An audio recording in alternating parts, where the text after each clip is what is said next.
Hey guys, welcome back to my channel. Azrach here, and today we're looking at an assembly video of my Vigilante action figure. So what you're seeing here is a build plate filled with all the action figure parts. I'm really impressed with this build plate, the Uniformation GK2. I'm surprised that I got all the parts I needed onto this one build plate, bar some of the accessories, but I had all the parts I wanted on here, which is really nice. I recommend the printer 100%. First thing I did to clean up the figure was to do a little bit of a sanding so that I can get the figure ready. But when I saw the results of actually sanding the figure, it wasn't really nice. It left some gray splotches and some marks. So I quickly moved away from that idea. So then I just started painting. So the first thing we do here is apply the Mecha white primer that I got from Vallejo onto the figure. So I use it on mostly the chest, the eyes, and a little bit of the belt. So there's a little bit of a spot in the middle of the belt that is red. So basically I'm laying a prime color for all of the red parts for this action figure. I also do edge line some of the batarangs as well, so I get some reds on there as well. To thin the paint out so I get consistent paint, I use the Vallejo airbrush thinner, and here I'm just taking the thinned out paint or the primer and just applying it directly with a paintbrush onto the figure. And I just want to get good coverage here. I did do multiple layers of the primer so that I can get the paint coverage to be a lot more, which really helps with the red at the end of the kind of journey. So this is just the first layer of paint going on top of the symbol here, and I'm just trying to get as much coverage as possible without using too thick of a paint on the figure, which should keep things a little bit more smooth, but I'm just trying to be as cautious as possible, which is what I've done here. I'm also working on the edges of the batarangs to get some of the reds on there. So yeah, here I'm just using the primer to get the edges highlighted. So with the character, the batarangs have like a red edge lining, so I'm just setting up some primer foundations there. And lastly, we're working on the head so that we can get the eyes whited out as well, because this character has very white, stark white eyes. So now here we're putting on all of the reds and the silvers. So first off, we're doing the batarangs and putting on some of the reds. So I'm using a Tamiya red here. It's one of the good red colors that I have. With Vallejo, they're not as shiny, so I go with the Tamiya red here because it's a little bit more shiny and adds that little bit of extra dimension to the character. I really like this paint. I had to thin it out with the Tamiya paint thinner as well, so it helps with the consistency and just going on that little bit more smoother on the figure. With the batarang edges, they weren't too difficult, but holding that line was a little bit difficult, so I just tried my best with a sturdy hand and then did the best I could. This is the second coat that I did on the chest as well. So because the paint is thinned out, I just wanted to do up to three layers of the paint so that I get a consistent like look and feel across the chest. Because this red is a little bit more shiny, more imperfections can be easily seen. So with additional layers and thinned out paint, it just looks a little bit better. So yeah, that's just me trying there. And with this is the chrome silver from Tamiya, and this is one of the best colors I've used. It just has that glittery effect that looks so nice. It's very covering, like it gets really good coverage. One layer and you're done. So that was really nice. I was really happy with the paint, and I painted this paint right around the belt loops, so that was really fun, and it's a really good paint. So after we've done all the painting bit, all I'm doing here is removing some of the excess material from the wrist.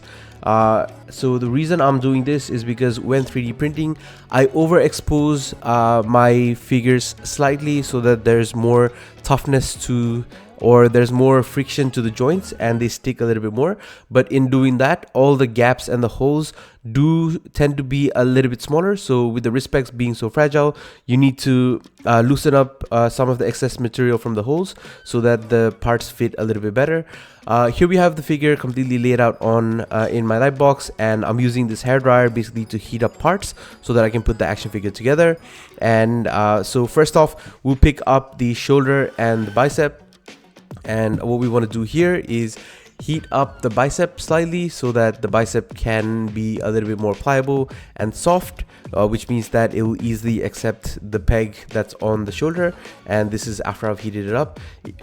It does take a little bit of pushing, but once I get there, it goes completely in and it should work as expected, which I had no issues with here. Next up, I'm taking the elbow joint and I'm heating up the bottom of the biceps so that the elbow joint can flex right in, which worked well. And now I'm picking up the forearms so that I can heat that up as well, and it will go straight through into the elbow. So that's the arm almost done. Now all we need to do at the end here, after I push this in, I test it out quickly as well. So the other thing you'll notice here is I'm pressing the sides so that when the material is still warm and it's pliable, I'm just making sure that it's getting as much friction as possible, and I'm clamping it down so that it's completely together. Now I pick up the wrist pegs. These wrist pegs are very tiny and I've got fat thumbs, so it was a little bit difficult. I had to heat up the wrist pegs slightly so that I can get them completely on. But yeah, you need to just be careful with these because they're tiny pieces. And once that's done, because I had shaved away some of the excess forearm whole parts as well, it just fit right in. And I'm now just testing out some of the hands. The hands worked really well. I think take off a little bit too much. There's still friction hold, but I did take off a little bit too much. So my advice there is always go slow, take out a little bit of material and then keep testing it until you get the perfect fit, and then don't go beyond that. I did go a little bit overboard, but ultimately all hands fit in there, and there was a little bit of friction to actually hold the hands onto the forearm, so I'm happy with it.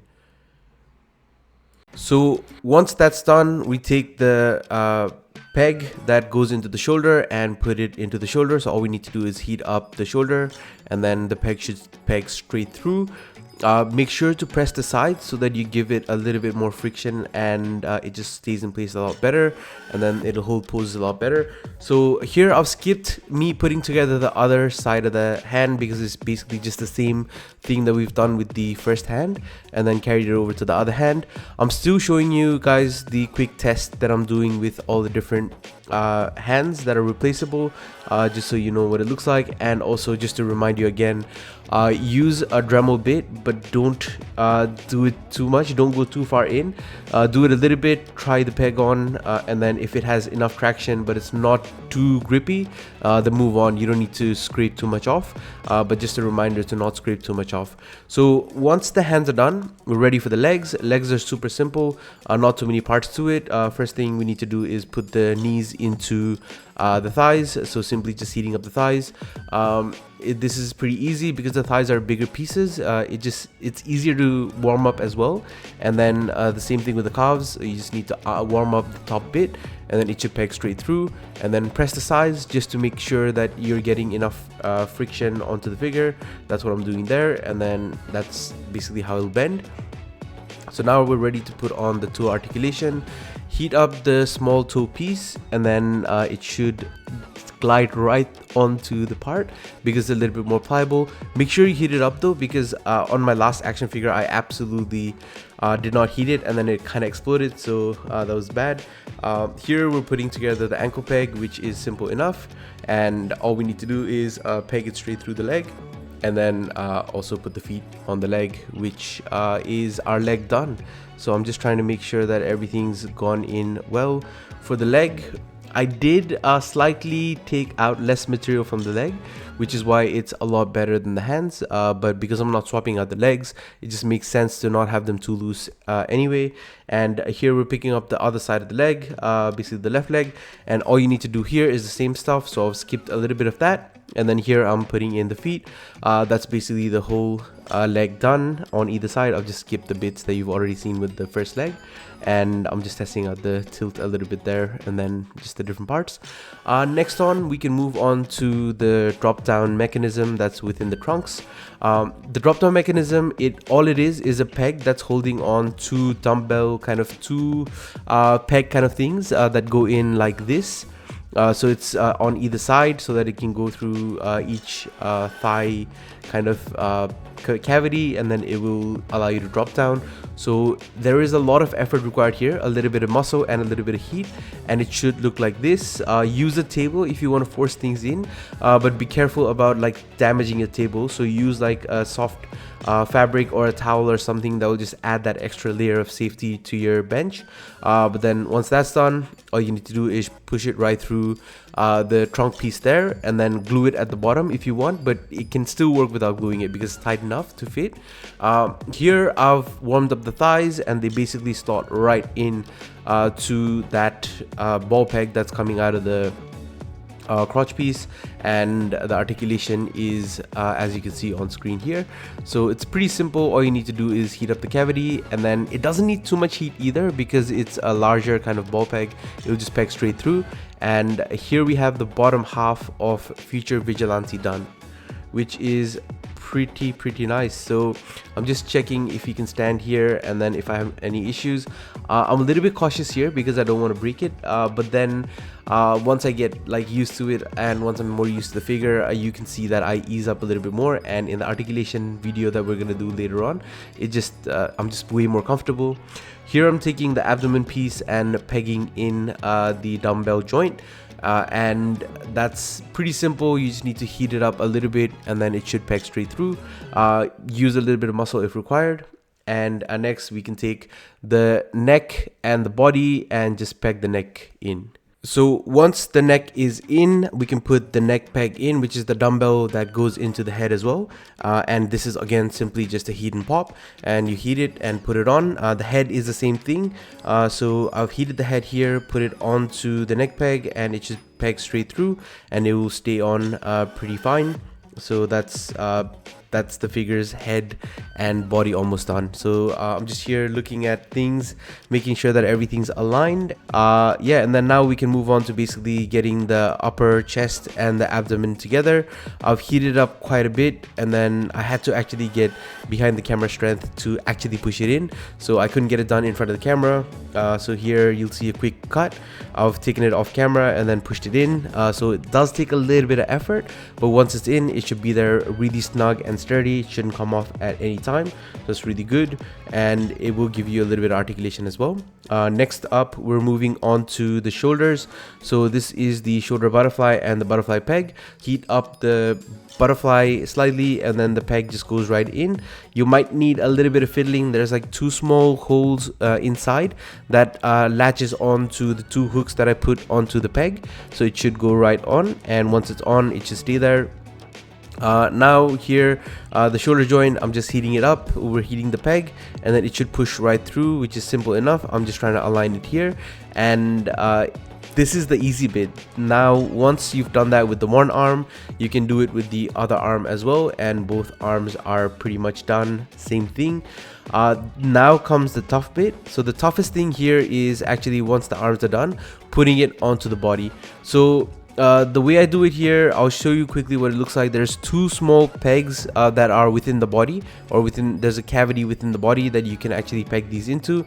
I've done this off camera, but the trick is heat up the body as much as possible. Just get it like steaming hot, not steaming hot, but just hot enough for it to be pliable. You want to extend the shoulder so that it's straight out, and what you're doing here is using the hand as a lever to push into the body. So once you have enough heat and you're using that lever, it should peg straight in. So it is just a technique thing. It's not difficult, but once that's done, you can now basically put the body together.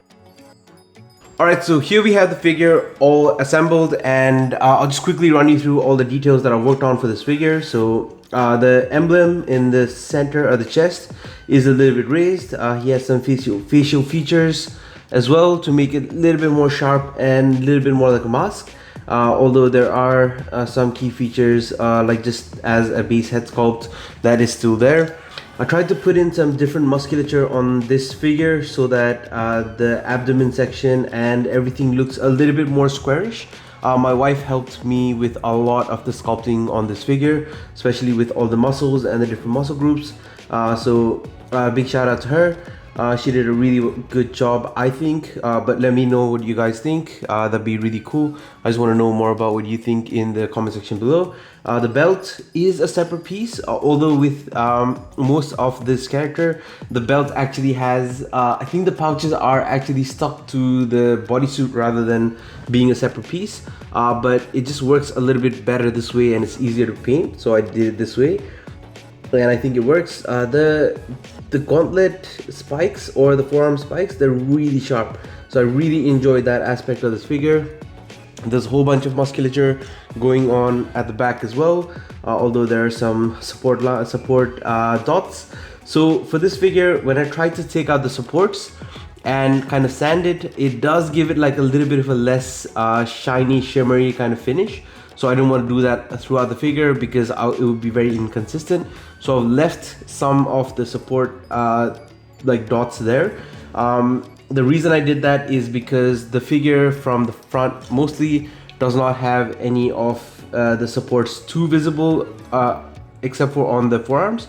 So I'm not too fussed about them showing up, and I think it will still have like a really cool shelf presence. So this will be the shelf version of my figure, so I'm really enjoying this at the moment. And the finish on the Resion K Plus is definitely, I think, more injection molded plastic like. So it's really good. This figure was printed in 0.03 micron layer height, so it's I think a lot better quality than what I had before. But speaking of the Batman Before Us, this is version 2 of the figure. The reason it is version 2 is because version 1 had some issues. It's not issues with the actual figure itself, but actually with the resin that I have chosen to use for the new version. So my previous intention was to print this guy in the M58 and TH72 resin mix, which is the normal one that I usually use. As you can see, I'm having problems standing him up because he's got like these wobbly knees. But with this figure being held in place, he is slightly taller. So I decreased the height and I guess overall size by 1%, which kind of goes a long way if you look at it. I'll quickly try to stand him up, but I decreased the overall figure size by 1%, which kind of made him slightly shorter and more compatible with the figure lines I want him to be compatible with. So I've added the updated download links to my Patreon store. If you guys wanted to see that, that would be awesome if you want to support the channel. The initial intention was to print this guy in my original resin, and I did actually print the whole thing in that resin, but I haven't put them together because I didn't finish the painting, and then I came across this resin which was a lot better, so I was like, yeah, I'll just do it in this resin instead. But yeah, that's the resin I was supposed to use, and this is the previous knee tolerance as well. So there was no issues with the knees flopping unless I really move it hard. So for this resin, the knees were alright, but then for this resin, it didn't really work out.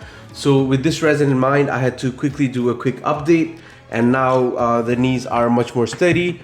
So I'm really enjoying this, and the smaller size just means that it's more compatible with Mafex lines. So for articulation, this figure can look up quite a bit using the neck and the double dumbbell joint in the neck peg there. Can look that far down, forward, can turn all the way around, no issues there.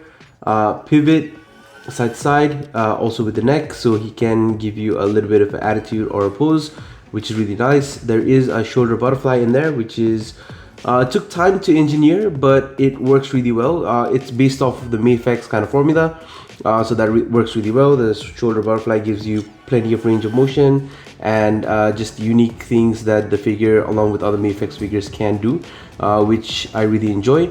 It can go all the way around as well, so absolutely no issues there. There is a bicep swivel, which is going almost all the way around, no issues. Double elbow there. Wrist can go around and can go forward and back. Alright, so the wrist kind of fell off, so I had to put it back together. It was just a little bit loose, but I just pushed it down and it's working fine now. I think I just dremeled it a little bit too much. but be careful when you do that when you get your figure. The ab joint can go that far back, which is just a little bit. Can crunch up about that far forward, which is decent. Can go side to side as well, and there is rotation, so he can definitely do poses. There is a joint right above the belt here as well, but it's a little bit more limited because the material is a lot harder than I would want it to be. But because I'm using resins, I kind of have to deal with what I get. So it's all right, it's not too bad.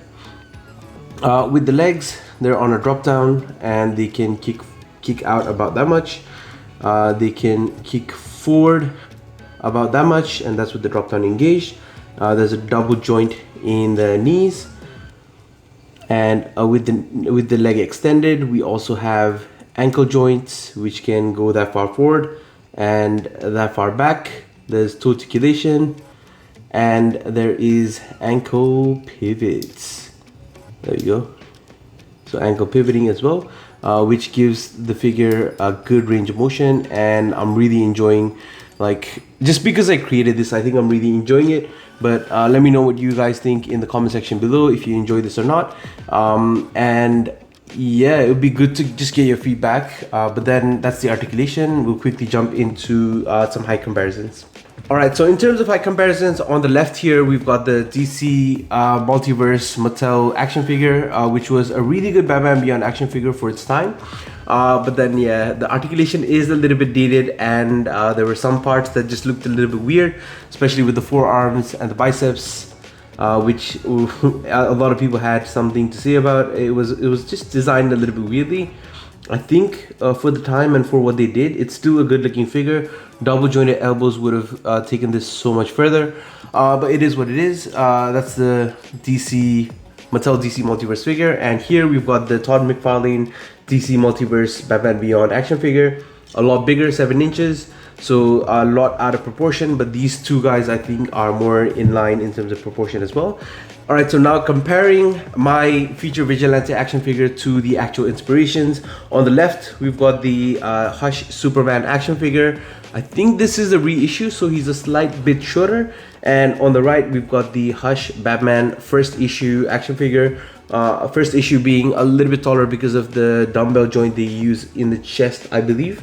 But yeah, I think this guy compares really well with these figures, and kind of looks like it's from the same line almost. I mean, it's not 100% there because there's some print lines, and then there's some different types of joints I've used to make it more 3D print accessible. But I think overall they scale well. They kind of look like they're from the same universe, so I'm really happy there. I know there's a lot more that I need to do to improve and evolve, so I'm always working on improving myself and keeping at it. So this is how far I've come so far. There are a few other figures that I've done in my line as well, so if you want to check out my Patreon, have a look. But I'm hoping to do much more. It's December now, so there's one big reveal that's coming right after this, but that's the action figure for this month's Patreon subscribers, and there is some other goodies coming as well, so stay tuned. Alright, so the big reveal for this video is this chunky guy. So this is the Patreon December 2023 action figure for my subscribers. If you want to get and download and print this figure, check out my Patreon. This figure is about 8 inches, so it is a very, very tall, big person, and should go along with the Mayfex kind of scale. But if you've got other scales that you're working towards, maybe it'll work for that as well. So here we have the Devastator from McFarlane. So I would say that this would scale with other lines as well, even if it's 7-inch action figure lines. So if you're interested in this, check out my Patreon. For this figure, I did use a brand new resin as well. So I used, well, not a brand new resin, I used a new mix of resins. So I'm using the TH72 50% and the anti-impact 50%. So it's given me okay results so far. I think the resin is a little bit soft and a little bit hard to manage while printing and assembling. So something to look out for, but I'll do a video review on that. But I think that this is a pretty cool figure. and hopefully my Patreons are excited for this. A colored version of this guy would be totally sick. So now if you're interested in what you see in the video and you want to help my Patreon and my channel out, please go to my Patreon and you can join for free as well if you want to. If you scroll down here, you'll find a free figure which is absolutely free for you to download. There's a link here. You can just copy and paste it into your browser and start downloading the figure. So hopefully you enjoyed that. Give me feedbacks, let me know what you think. I'm really interested to find out if this figure is something that you would want more of. It's a 5-inch figure, so it's not like a 6-inch scale figure, so the articulation on this is a little bit limited, but you can definitely scale it up to match with the other figures if you want. 100% up to you, but feel free to download it and test it out. I've got some resin suggestions down here as well. So we've got the Resion M58 60% and the Resion TH72 40%, which is the regular resin that I use. This is the resin combination I use for the December giveaway, December Patreon figure, and this is the other option for the future Vigilante. That's the one I used. If you're shopping at Resion, you can use code Azrach to get a discount, and feel free to download and print this figure. That'd be awesome. If you want to get the future Vigilante action figure, you can go into the shop on my Patreon store and then you can download this figure as well. So if you try them out, let me know what do you think. But yeah, that's available now. So there you have it, guys. That's the video. I hope you enjoyed this content and I hope you learned a thing or two about resin 3D printing. It's very doable now and you can actually make posable, fully featured action figures using resin. So that's crazy, and you can do it at home, which is amazing. So I'm trying to do more here in this space and just experiment more, figure things out more, and then I'll bring you more videos in the near future. As always, I would love to thank all of my Patreons for supporting me. Special call out to Chris Sudak, who has been the longest standing Patreon that supported me through this whole journey, and also Daniel Lopez, who supported me through a lot of my journey on Patreon as well. Also a big thank you to all of my other Patreons, Jonathan Zaragoza, Ryan Davies, Aden, and Joshua Ruel. Thank you so much for your support, and I am so excited and happy that I have you guys on board. Thank you so much for making this dream come true. I'm gonna work on more of these figures and just experiment more. I'm hoping to kind of dabble into the injection molding process as well to see what that looks like. If that happens, I'll update you guys on my YouTube channel. But thank you so much for watching, and I hope you enjoyed this video. I'll see you in the next one.